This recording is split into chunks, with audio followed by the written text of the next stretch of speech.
ಮುಂಜಾಗ್ರತಾ ಕ್ರಮವಾಗಿ ಕೆಜಿಎಫ್ ಪೊಲೀಸರಿಂದ ರೌಡಿ ಆಸಾಮಿಗಳ ಮನೆಗಳ ಮೇಲೆ ದಿಢೀರ್ ದಾಳಿ ನಡೆಸಿ ಪರಿಶೀಲನೆ ನಡೆಸಿದರು. ರೌಡಿ ಆಸಾಮಿಗಳ ಇರುವಿಕೆಯ ಬಗ್ಗೆ ಹಾಗೂ ಇವರುಗಳು ರೌಡಿ ಕೃತ್ಯಗಳಲ್ಲಿ ಸಕ್ರಿಯವಾಗಿರುವ ಕುರಿತು ಖುದ್ದು ಪರಿಶೀಲನೆ ಮಾಡಿದರು. ಜಿಲ್ಲಾ ಪೊಲೀಸ್ ಅಧೀಕ್ಷಕರಾದ ಶಿವಾಂಶು ರಜಪೂತ್ ಮತ್ತು ಡಿವೈಎಸ್ಪಿ ವಿ ಲಕ್ಷ್ಮಯ್ಯ ಅವರ ನೇತೃತ್ವದಲ್ಲಿ ಮುಂಜಾನೆ ನಡೆದ ದಾಳಿಯಲ್ಲಿ ಜಿಲ್ಲೆಯ ಪೊಲೀಸ್ ಅಧಿಕಾರಿಗಳು ಮತ್ತು ಸಿಬ್ಬಂದಿಗಳು ಭಾಗವಹಿಸಿದರು. ಏಕಕಾಲದಲ್ಲಿ ರಾಬರ್ಟ್ಸನ್ ಪೇಟೆ, ಅಂಡರ್ಸನ್ ಪೇಟೆ ಹಾಗೂ ಉರಿಗಾಂ ಪೊಲೀಸ್ ಠಾಣಾ ಸರಹದ್ದುಗಳಲ್ಲಿನ 10 ರೌಡಿ ಆಸಾಮಿಗಳ ಮನೆಗಳ ಮೇಲೆ 5 police inspector, 10 police sub inspector ಮತ್ತು 60 ಮಂದಿ ಪೊಲೀಸ್ ಸಿಬ್ಬಂದಿಗಳಿದ್ದ 5 ತಂಡಗಳಿಂದ ದಾಳಿ ನಡೆಸಿದರು.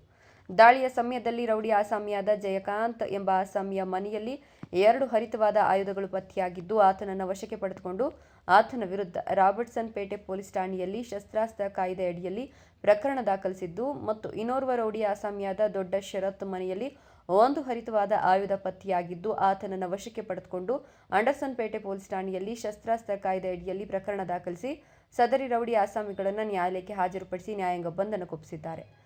ಇವತ್ತು ಅರ್ಲಿ ಮಾರ್ನಿಂಗ್ ನಾವು ಎಲ್ಲ ಆ್ಯಕ್ಟಿವ್ ರೌಡೀಸ್ ಲಿಸ್ಟ್ ಮಾಡಿಕೊಂಡು 10 ರೌಡೀಸ್ ಐಡೆಂಟಿಫೈ ಮಾಡಿದ್ದೀವಿ.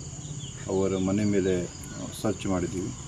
ಈಗ ನಾವು ನಮ್ಮ KGF ಪೊಲೀಸ್ ಜಿಲ್ಲೆಯಿಂದ ನಮ್ಮ 5 ಸಬ್ ಇನ್ಸ್ಪೆಕ್ಟರ್ದು 5 ಇನ್ಸ್ಪೆಕ್ಟರ್ದು ತಂಡ ಮಾಡಿ DSP ಸೂಪರ್ವಿಷನ್ನಲ್ಲಿ ನಾವು 10 ತಂಡ ಪ್ರತಿಯೊಂದು ರೌಡೀಸ್ಗೆ ಒಂದೊಂದು ತಂಡ ಮಾಡಿ ಸರ್ಚ್ ಮಾಡಿದ್ದೀವಿ. ಇಲ್ಲಿ 2 ರೌಡೀಸ್ ಮನೆಯಲ್ಲಿ ನಮಗೆ ಕೆಲವು ಆರ್ಮ್ಸ್ ಸಿಕ್ಕಿತ್ತು. ಅವರ ಮೇಲೆ ನಾವು ಮುಂದಿನ ಕ್ರಮ ತಗೊಳ್ತೀವಿ. ರೌಡಿ ಆ್ಯಕ್ಟಿವಿಟಿ KGFಗೆ ರೌಡಿ ಫ್ರೀ ಮಾಡಲಿಕ್ಕೆ ಮತ್ತು ರೌಡಿ ಆ್ಯಕ್ಟಿವಿಟಿಯಲ್ಲಿ ಯಾರು ಇರ್ತಾರೆ ಅವ್ರಿಗೆ ಮೇಲೆ ಪ್ರಿವೆಂಟಿವ್ ಆ್ಯಕ್ಷನ್ ತಗೊಳ್ಳಿಕ್ಕೆ ಮತ್ತು ಅವರ ಮೇಲೆ ಸೂಕ್ತ ಕ್ರಮ ತಗೊಳ್ಳಿಕ್ಕೆ ನಾವು ಇದು ಕ್ರಮ ಮಾಡಿದ್ದೀವಿ.